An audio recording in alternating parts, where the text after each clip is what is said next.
This next story proves that by shifting the focus of her imagining, Mrs. A.F. entered physically into where she had persisted in being imaginatively. Soon after our marriage, my husband and I decided that our greatest joint desire was a year in Europe. This objective may seem reasonable to a lot of people, but to us, tied to a narrow sphere of limited finances, it seemed not only unreasonable, but completely ridiculous. Europe doesn't sound bad for a year. Hey, why not? Have you thought of that one before? Europe might as well have been another planet. But I had heard your teaching, so I persisted in falling asleep in England. Why England necessarily? I cannot tell, except that I had seen a current motion picture featuring the area around Buckingham Palace and had promptly fallen in love with the scene. All I did in my imagination was to stand quietly outside the great iron gates and feel the cold metal bars gripped tightly in my hands as I viewed the palace. For many, many nights, I felt an intense joy at being there and fell asleep in this happy state. Soon after, my husband met a stranger at a party who, within 1 month, was instrumental in securing a teaching fellowship for him at a great university. Imagine my excitement when I heard the university was in England. Tied to a narrow sphere? Within another month, we were crossing the Atlantic and our supposedly insurmountable difficulties melted as though they never existed. We had our year in Europe, one of the happiest years of my life, signed MF. Now that is a wonderful testimonial. Who doesn't want a year in Europe? Who doesn't want to spend a summer somewhere? I got to bring this up. So in approximately the years 94, I had already been studying the Seth material, but I'm going to guess 94-ish. Yeah, 94. I'm going to go with that. I was playing a video game, and this video game was a Formula One game. And it was a season where you could have a season of races. They were all basically modules. And the first one was Interlagos, which is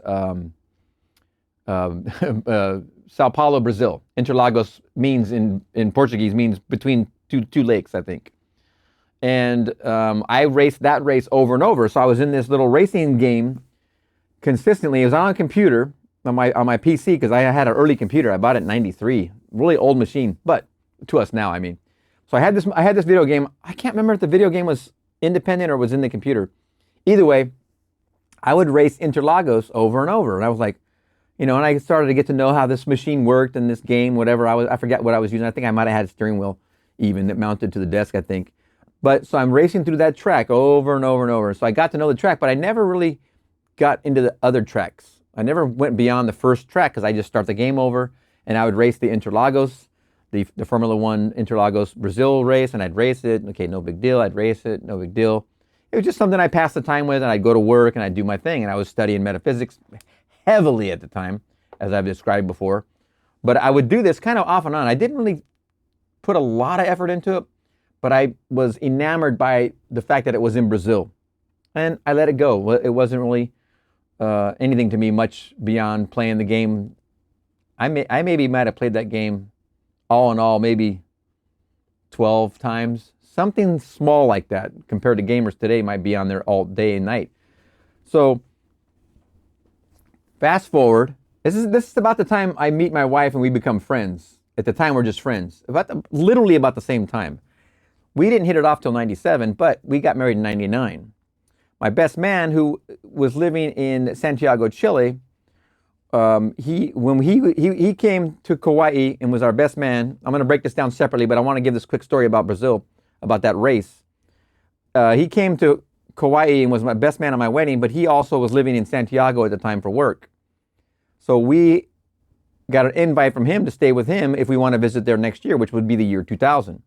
So we said, yeah, what the heck, why not? We're going to go ahead and do that. So we leave, I think it was out of Dallas. We get down to Santiago, and while we're there, we had pre-planned this, but we had decided that during this vacation, which was 2 weeks, we're going to go over to Rio, and we're going to go over to Sao Paulo for the Formula One race. Well, I'm at the Formula One race. We're watching this great race, and all this wonder unfolds.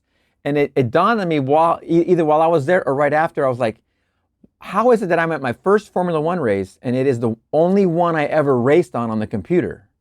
Because I knew the track. I really literally, so when I saw the big screen and the cars racing on it, or I saw it on TV, forever, I always knew the track because I had raced the track.